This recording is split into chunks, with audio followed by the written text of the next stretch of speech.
नमस्कार, स्वागत छ फोकस न्यूजमा। म डेभिड पाण्डे। किसानलाई मल अभाव भयो, मल नपाउँदा उत्पादनमा कमी, यी र यस्तै समस्या सुन्न र सुनाउन थालेको लामो समय भइसक्यो। तर समाधान भयो भनेर सुनाउन पाइएको छैन। मलको जरुरत हुने बेला सधैँ अभाव हुने गर्छ। अर्थात् भनौँ नेपालमा अभाव सधैँ झैँ कहिल्यै नसुल्झिने समस्या जस्तै बनेको छ। यो समस्या अहिलेको मात्र होइन, प्रत्येक वर्ष दोहोरिने गर्छ। समस्या प्रत्येक वर्ष दोहोरिन्छ, तर समस्या समाधानमा कुनै पहल नै हुँदैन। यसको मुख्य जिम्मेवार निकाय कृषि तथा पशुपन्छी मन्त्रालय हो, तर उसले पनि यो समस्या समाधान गर्न सक्दैन वा समस्या समाधान गर्न चाहँदैन। प्रत्येक वर्ष मल खरिदको लागि भनेर ठुलो धनराशि एयरमार्क गरी छुट्याउने गरिन्छ, तर पनि आवश्यक हुँदा सधैँ कृषकले मलको अभाव झेल्नु परेको कुरा समाचारमा आइरहँदा जिम्मेवार निकायका व्यक्ति कि त खरिद प्रक्रियालाई दोष लगाउँछन्, कि त आपूर्ति गर्दा आइपर्ने समस्यालाई, अनि कति बेला बजेट अभावलाई। आजको फोकस न्यूज मल अभावको विषयमा केन्द्रित हुनेछ।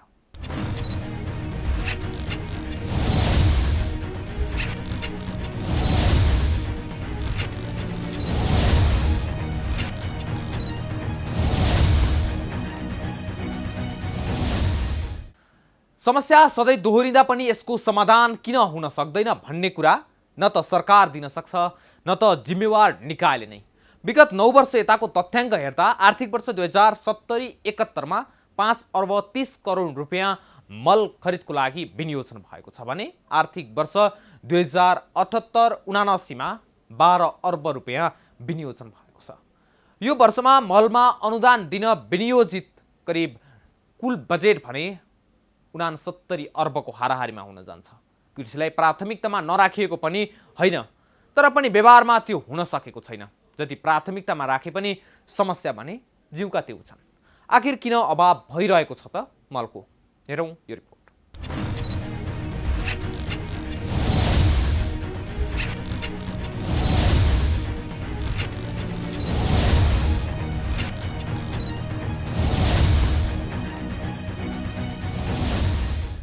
विगत केही वर्ष यता किसानलाई फेरि एउटा पीर थपिएको छ। समयमा पानी नपर्नु, बिउ नपाउनु लगायतका समस्या झेल्दै आएका किसानलाई पछिल्लो केही वर्ष यता मल नपाउने समस्या थपिएको हो।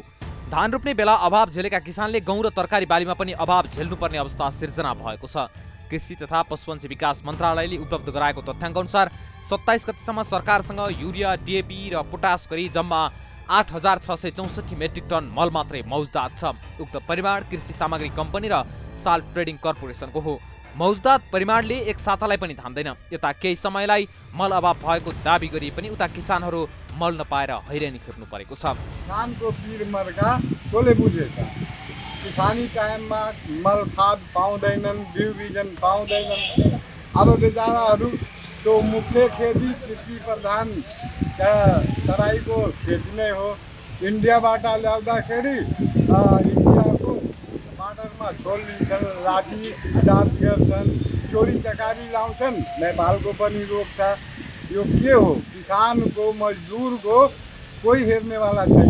ये परेशानी इंडिया जो बोलाओ पड़ता है वहाँ जाओ इंडिया में तो अगले बगले डंडा सा हो पुलिस के लेके कौन हिसाब से जब खेती बाड़ी किसानी ना हुई तो कौन हिसाब से इलेक्शन बच्चा हुआ किसानलाई यो राज्यले दिनुपर्ने सुविधा नदिएर बेलामा मल नपाउने, रोप्ने बेलामा त्यस्तै समस्या, रोपिसकेर गोडेर टप्रेस गर्नुपर्ने युरिया, अघि युरिया नपाएर मान्छेहरूको चाहिँ बेहाल भइरहेको छ।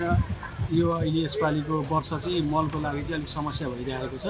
पहाडी जिल्ला चाहिँ अलिकति थोरै धेरै मात्रा भएको र तराई जिल्लामा चाहिँ अलिकति मलको देखिन्छ आएको, तर पर्याप्त मात्रामा चाहिँ मलको चाहिँ उपलब्ध गराउन नसकेको देखिन्छ। पहाडी जिल्लामा अहिले पनि पुग्न सकेको अवस्था देखिन्छ। हामी हेर्छौँ केही जिल्लाहरू धेरै चाहिँ हाम्रो 1 नम्बर प्रदेशभित्रमा पहाडी जिल्ला पर्ने भएकोले गर्दा अब तराईका केही जिल्लाहरूमा चाहिँ मल प्राप्त छ भन्ने सुनिन्छ।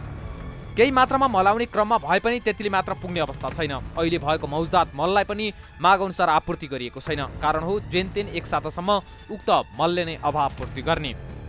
अहिले मौजदात चाहिँ हिजोको अवस्था करिब 8446 मेट्रिक टन थियो अहिले चाहिँ करिब दिनको 200 मेट्रिक टनभन्दा पनि केही बढी नै अहिले हामीले त्यो मागभन्दा अलिक कम नै भएको अवस्था। जबसम्म हाम्रो सेप्टेम्बर 20मा हामीले अघि मैले भने सेप्टेम्बर 20बाट 10,000 मेट्रिक टन युरिया जुन आउँदैछ त्यो आउने बेलसम्मको लागि पुर्याउनको लागि पनि हामीले अलिकति माग गरे जति सबै परिमाणमा नभएर अलिकति कम परिमाणमा उपलब्ध गराएर त्यस एक हप्तालाई पुर्याउने गरी चाहिँ हामी अगाडि बढेको हौँ। त्यो कार्ययोजना अनुसार अहिले हाम्रो करिब अब अस्ति हिजोको भनौँ न हिजोको हाम्रो 8,000 समथिङ थियो, त्यसमा हाम्रो केही घटेर अहिले करिब 8,000 भन्दा कम केही मेट्रिक टनभन्दा कममा नै हाम्रो अहिले मौजत रहेको अवस्था छ। हाम्रो देशका खेतीयोग्य जमिनमा वर्षमा 2-3 बाली लगाउँदा 12 लाख टन मल आवश्यक पर्ने गर्छ, तर अहिलेसम्म आपूर्ति भने 4 लाख मेट्रिक टनको हाराहारीमा मात्र हुने गरेको छ, जसले गर्दा अभाव चुलिँदै गएको छ। समाधान गर्न सरकारको तदारुकता भने खासै छैन। कुन आर्थिक वर्षमा कति मल आयात भयो? आर्थिक वर्ष 2073-74 3,07,771 मेट्रिक टन। आर्थिक वर्ष 2074-75 3,34,979 मेट्रिक टन। आर्थिक वर्ष 2075-76 3,20,000 मेट्रिक टन। आर्थिक वर्ष 2076-77 3,52,367 मेट्रिक टन। आर्थिक वर्ष 2077-78 4,20,000 मेट्रिक टन। माग 12 लाख मेट्रिक टन भए पनि त्यसको 1/3 मात्र आयात हुँदा मलको अभाव चुलिँदै गएको हो। चालु आर्थिक वर्ष सुरु भए यता सरकारले 47,672 metric ton urea, 20,272 ton DAP र 1,740 टन पोटास गरी 69,384 मेट्रिक टन मल वितरण गरिसकेको छ। अहिले पनि तत्काल सेप्टेम्बर 20बाट 10,000 मेट्रिक टन र अक्टोबर पहिलो साताबाट 5,000 मेट्रिक टन मल आउने क्रममा छ। रासायनिक मलको आपूर्ति अवस्था अहिले त्यति सहज हुन सकिरहेको छैन। यहाँहरूलाई पनि अब थाहा भएकै अवस्था छ। यो खास गरी भदौ महिनादेखि अलिकति आयातमा हामीले नियमित भनौँ न माग गरे जतिको परिमाणमा उपलब्ध गराउन नसकेको कुरा यहाँलाई थाहै छ। तर अहिले चाहिँ अब हाम्रो करिब केही दिनभित्र एक हप्ताभित्र नै हाम्रो उत्तरी नाकाबाट 10,000 मेट्रिक टन युरिया र त्यसको केही दिनपछि उत्तरी नाकाबाट 5,000 मेट्रिक टन डिएपी र आगामी 2 महिनाभित्र बढीमा 2 महिनाभित्र करिब 1.5 लाख मेट्रिक टन रासायनिक मल नेपालमा आउँछ। त्यसको लागि चाहिँ सम्झौताहरू भएर सम्बन्धित आपूर्तिकर्ताले कतिले सिपमेन्ट गरिसक्नु भएको छ, कतिले चाहिँ ल्याउने बिचमा बाटोमा ट्रान्जिटमा रहेको अवस्था छ। यी सबै कुराहरू हामीले अहिले सम्झौता भएअनुसार आपूर्तिकर्ताहरूबाट समयमा आयो भने अहिले हामी धानमा चाहिँ अलिकति पर्याप्त मात्रामा उपलब्ध गराउन यो पछिल्लो समय अलिकति सकिएको छैन। तर त्यो आयो भने अब बाँकी समय तोरी र अन्य गहुँ, त्यसपछि अन्य आगामी धान सिजनको लागि चाहिँ हामी आपूर्ति व्यवस्था सहजीकरण गर्नको लागि मन्त्रालय लागि परिरहेको छ। त्यसो त चालु आर्थिक वर्षमै मल आपूर्तिको लागि 70,000 मेट्रिक टनको सम्झौता भइसकेको छ। त्यस्तै 2,57,000 मेट्रिक टनको लागि टेन्डर तथा सम्झौता हुने क्रममा छ। सरकारले चालु आर्थिक वर्षको लागि 12 अर्ब रुपियाँ मलको लागि छुट्याए पनि अन्तर्राष्ट्रिय बजारमा मलको मूल्य आकाशिएको कारणले त्यति रकमले नपुग्ने कृषि मन्त्रालयले जनाएको छ। त्यस्तै खरिद नियमावलीदेखि भण्डारणका कारणले पनि मल समयमा आपूर्ति नभएको कृषि तथा पशुपन्छी मन्त्रालयका प्रवक्ता सञ्जेलको भनाइ छ। एउटा अब स्रोतको होइन बजेटको कमी नै भन्नु पऱ्यो। हाम्रो जुन माग हाम्रो छ अहिले भन्यो भने अब 6 लाख जतिको छ होइन, 4-5 लाख ल्याउनु पर्ने हुन्छ, तर हामीलाई विनियोजित बजेटबाट त्यसको भनौँ 60-70% मात्रै आइरहेको अवस्था छ गत वर्षसम्म पनि। अहिले त यो साल त झन् आधा मात्रै आउने हो कि भन्ने आशंका छ। एउटा भनेपछि बजेटको कमी नै भन्नु पऱ्यो एउटा। अब अर्को चाहिँ उपलब्ध बजेटको हामीले समयमा डेलिभरीहरू लिन नसक्ने कारण चाहिँ अब ठेक्कासँग जोडिएको अथवा टेन्डरसँग जोडिएको विषयहरू रह्यो। यसमा चाहिँ 2-3वटा कुराहरू छ। एउटा हाम्रो खरिद ऐनले जुन व्यवस्था गरेको छ, अब यो रासायनिक मल र अन्य वस्तुहरू को खरिद चाहिँ एउटै यो ऐनले हामीलाई मार्गदर्शन गरेको छ नि, त्यसमा चाहिँ अलिकति समस्या छ। दोस्रो चाहिँ के छ भने त्यसमा अब यो मूल्य अस्वाभाविक मूल्य वृद्धिहरू भइरहेको छ, मूल्य हाम्रो नियन्त्रणमा पनि छैन। अब अर्को चाहिँ सम्झौता भइसके पनि बिचमा मूल्य वृद्धि भएर उसले चाहिँ ल्याउन नसक्ने, बरु उसको चाहिँ धरोटी वा बिटबन्ड जे हो त्यो छोडिदिने, त्यस्तो पनि देखिएको छ होइन। र अर्को चाहिँ हाम्रो नाकाहरू एकदम सीमित छन्। हाम्रो अहिले वीरगञ्ज, विराटनगर र भैरव होइन, 3टा नाकाबाट हामीले मल आपूर्ति गरिरहेका छौँ। र त्यहाँ पोर्टहरू नाकाहरूमा खास गरी हाम्रो कलकत्ताको हल्दिया पोर्ट छ नि, सबभन्दा धेरै जसो हाम्रो युज हुने पोर्ट त्यहाँ हो। त्यसको क्षमता भनेको हामी एकदमै पुरै डे टु डे उसको क्यापासिटी अनुसार हामीले त्यो पायौँ होइन, मौका पायौँ भने पनि हामीले वर्षमा 4 लाख मेट्रिक टन चाहिँ त्यो नाकाबाट ल्याउन सक्दैनौँ होइन। त्यसकारण नाकाहरूको विविधीकरण जरुरी छ। नयाँ नाकाहरूमा हाम्रो एक्सेसको लागि चाहिँ भारत सरकारबाट हामीले त्यस्तो भारत सरकारसँग एउटा कूटनीतिक पहल गर्नुपर्ने देखिएको छ। मुलुकमा हुने मागको करिब 88% अनुदानको मल हो भने बाँकी 12% गैर अनुदान हो। अनुदानको मल कृषि सामग्री कम्पनी र साल्ट ट्रेडिङ कर्पोरेसनले खरिद बिक्री गर्दै आएका छन्। कृषि सामग्रीले 70 र साल्टले 30% कोटा पाएको छ। यी कम्पनीले मल आयातका लागि ग्लोबल टेन्डर गर्छन्। ग्लोबल टेन्डरबाट खरिद गर्दा कम्तीमा 5 देखि 7 महिना लाग्छ। समयमै टेन्डर नहुँदा मल आइपुग्दैन। मन्त्रालयका अनुसार गत वर्ष प्रति टन $450 पर्ने डिएपी अहिले दोब्बर पर्छ। युरियाको मूल्य पनि दोब्बर पुगेको मन्त्रालयको दाबी छ।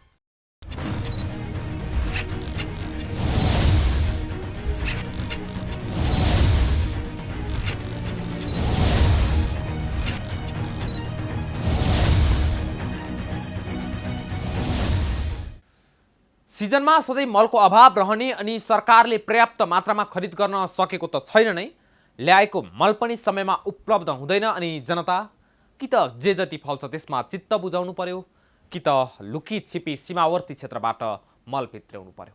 यसरी कहिलेसम्म चल्ने? यी लगायतका विषयवस्तु सहित उपस्थित हुनेछौँ एकैछिनको विश्रामपछि।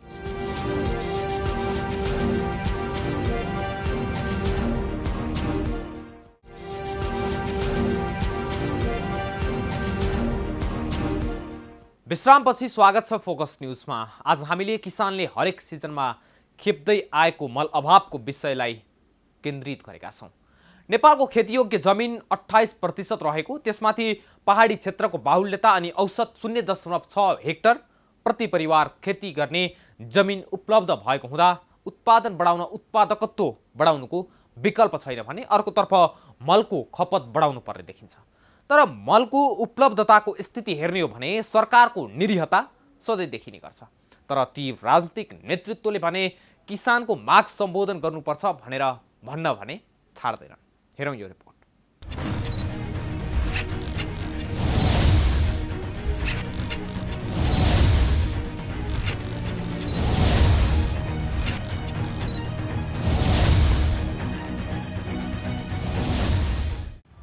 कृषि प्रधान देश नेपाल, तर कहिल्यै समयमा रासायनिक मल पाउँदैनन् यहाँका किसानले। यही हो हाम्रो कृषि प्रधान मुलुकको परिभाषा। कहिले बङ्गलादेश त कहिले अन्य मुलुकबाट पैँचोमा मल ल्याएर चलाउने देश पनि नेपाल नै हो। देशमा रासायनिक मलको चर्को अभाव भएको छ। देशैभरि मलको हाहाकार भएपछि कृषि तथा पशुपन्छी मन्त्रालयदेखि अन्य मातहतका निकाय छटपटिएका छन्। कृषि मन्त्रालयले कृषि सामग्री company limited, salt trading corporation limited, विभिन्न नयाँ पुराना ठेकेदार लगायतलाई बोलाएर छलफल पनि गरेको छ। मलका गोदामहरू रित्तिँदै गएपछि किसानले मल नपाउने अवस्था पुगेको भन्दै यसलाई कसरी समाधान गर्न सकिन्छ भन्ने विषयमा छलफल भएको थियो। मन्त्रालयले मलका लागि समयमै नसोच्दा यो समस्या आएको हो। कृषकले लगाएको धानमा युरिया मल हाल्ने समय अहिले नै हो, तर सरकारसँग मल छैन। प्रतिनिधि सभा अन्तर्गतको कृषि, सहकारी तथा प्राकृतिक स्रोत समितिको बैठकमा कृषि मन्त्रालयका सचिव डाक्टर कृष्ण आचार्यले आफूहरूलाई मल खरिदका लागि बजेटको अभाव रहेको धारणा राखेका थिए। सरकारले 12 अर्ब रुपियाँ मात्र दिएको छ, त्यसमा अरू थप रकमको व्यवस्थापन गरेन भने किसानलाई मल पुर्याउन गाह्रो हुने उनको धारणा थियो।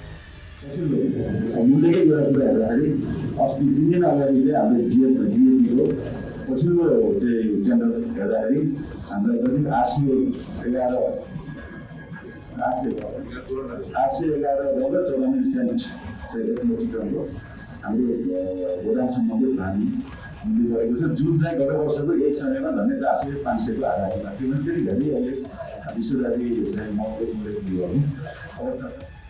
सोमबार सिंहदरबारमा बसेको प्रतिनिधि सभा अन्तर्गतको कृषि, सहकारी तथा प्राकृतिक स्रोत समितिको बैठकमा बोल्दै सांसदहरूले रासायनिक मल ल्याउन ढिला भइसकेको भन्दै सरकारले यसमा गम्भीर चासो दिनुपर्ने बताएका छन्। छलफलमा भाग लिँदै सांसदहरूले सरकारले रासायनिक मल ल्याउँछु र आउने क्रममा भएको बताए पनि अब मल ल्याउनका लागि ढिलो भइसकेको बताए। बालीका लागि मलको आवश्यक प्रबन्ध मिलाउनु सरकारको दायित्व भएकाले आफ्नो जिम्मेवारीबाट सरकार विमुख हुन नमिल्ने उनीहरूले धारणा राखेका थिए। त्यस्तै पूर्व मन्त्री तथा सांसद शक्ति बस्नेतले बाली फलिसकेपछि मल ल्याएर कुनै अर्थ नहुने भन्दै समयमै मल ल्याउनु पर्ने बताएका छन्। उनले रासायनिक मलको लागि सरकारले ऐन कानुन परिमार्जन गरेर भए पनि समयमै मल ल्याउनु पर्ने बताए। बस्नेतले नेपालमा मल अभावको समस्या वर्षेनी हुने गरेको भन्दै समयमा नै प्रभावकारी रूपमा अनुगमन र मलको व्यवस्था गर्नुपर्ने जिकिर गरे। जो हामी बनाउन सक्छौँ अथवा हामी कसैको अगाडि बनाउन सक्छौँ, त्यसो भयो भने त्यसरी उत्पादन आधारित उद्योगको सम्भावना, उद्योग स्थापनाको सम्भावना र यस्तै विस्तार गर्दै जान्छ नि त। यस्ता जे सम्भावनाहरू छन् जहाँबाट देश लाभान्वित पनि हुन सक्दछ। यसतर्फ अलिक कम ध्यान गऱ्यो। यसो हुँदाखेरि अघि मानिलिनु भन्नुभयो कि विषयगत हो, यसको चिजले आवश्यकता महत्त्वको आधारमा भन्दा अन्य कारण चाहिँ आयोजनाहरू पनि छनौट हुने, परियोजनाहरू छनौट हुने स्थितिको निर्माण गरौँ। संसदमा प्रतिनिधित्व गर्ने विभिन्न राजनीतिक दलका सांसदहरूले समेत सरकारले किसानलाई छिटोभन्दा छिटो मलको व्यवस्था गर्नुपर्ने बताए। नेपाल कम्युनिस्ट पार्टी एकीकृत समाजवादीका सांसद सोमप्रसाद पाण्डेले पूर्व सरकारले कृषि र मलका लागि छुट्याएको रकम तत्काल खर्च गरी किसानलाई मल उपलब्ध गराउन आग्रह गरे। मलको निम्ति अनि कृषि अनुदानको निम्ति मलाई लाग्छ चाहिँ सरकारले पैसा एलोकेट गर्न र सँगसँगै तत्काल व्यवस्था गर्न कुनै कमी गर्दैन। यसमा चाहिँ सम्बन्धित निकायको बढी ध्यान पुग्न पर्यो। अहिले मन्त्री छैन भनेर मन्त्रीले देखाएर अथवा सरकारमा चाहिँ बजेट छैन भनेर चाहिँ हिजो बजेट एलोकेट भएको पास भएको छैन भनेर भन्न चाहिँ पाइँदैन। त्यसको निम्ति व्यवस्थापकीय पक्षले तत्काल त्यसको लागि चाहिँ आफ्नो तयारी चाहिँ गर्नुपर्छ र मल चाहिँ टाइममै ल्याउनुपर्छ। लोकतान्त्रिक समाजवादी पार्टीका सांसद लक्ष्मणलाल कौडाले रासायनिक मल नपाएर किसानहरू चिन्तित रहेको बताए।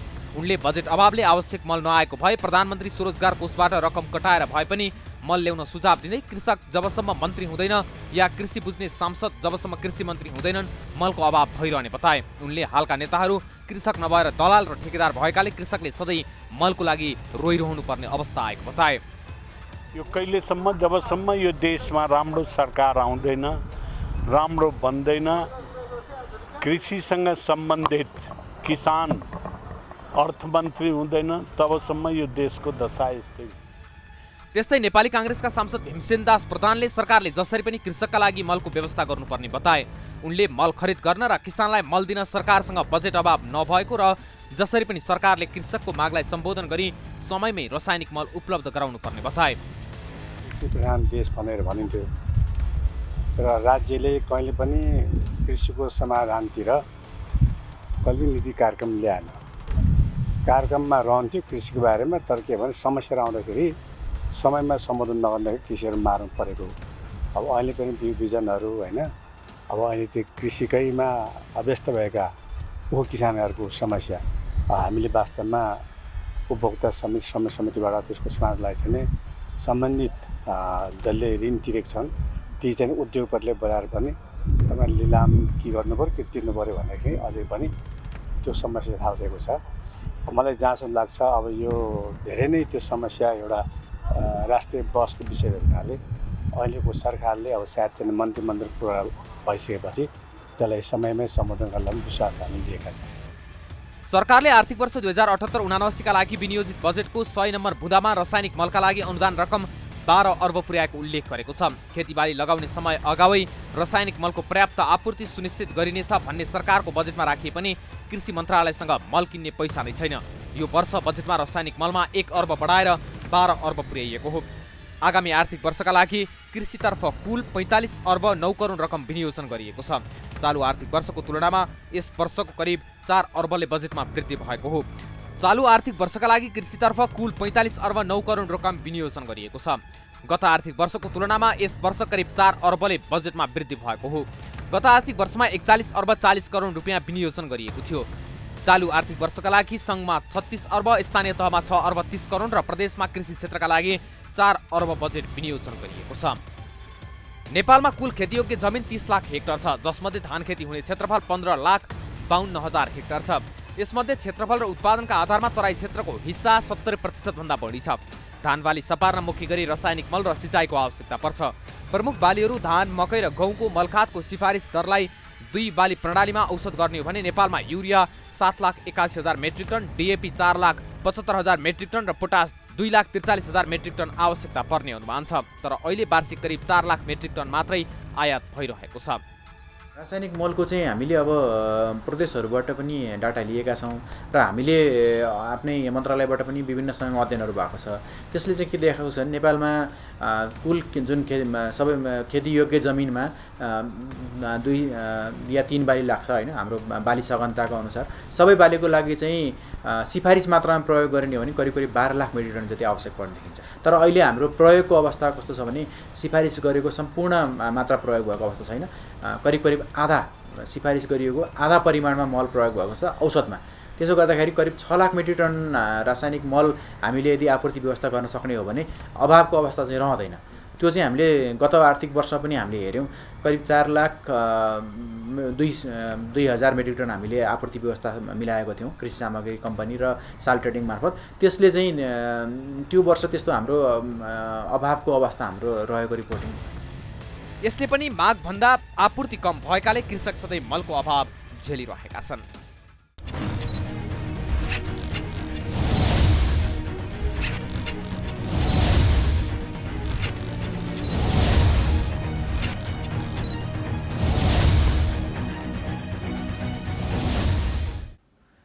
यसरी देशमा मलको खपत बढाउनु पर्ने आवश्यकता भएको तर मल उत्पादन देशभित्र हुन नसक्दा सधैँ आयातमा भर पर्नु अवस्था रहेको छ। सधैँ मलमा परनिर्भरता कहिलेसम्म जारी राख्ने? कम्तीमा पनि यो वर्षसम्म आयात गर्छौं र यो वर्षबाट देशभित्र नै उत्पादन गर्छौं भन्ने योजना कृषि तथा पशुपन्छी मन्त्रालयसँग हुनु पर्यो, नत्र संघीय मन्त्रालय हुनेको औचित्य के? मल खरिद मात्र दीर्घकालीन समाधान होइन। त्यसैले कृषिको विकास तथा विस्तारमा गुणस्तरीय मल र बिउको भूमिका महत्त्व हुने हुँदा गुणस्तरीय मल कारखाना निर्माणमा सरकारको ध्यान जान जरुरी छ। हवस् त आजको लागि फोकस न्यूज यति नै। अर्को नयाँ श्रृङ्खलामा नयाँ विषयवस्तु सहित उपस्थित हुनेछौँ। तबसम्मका लागि म सहित सम्पूर्ण टिमलाई बिदा दिनुहोस्। नमस्कार।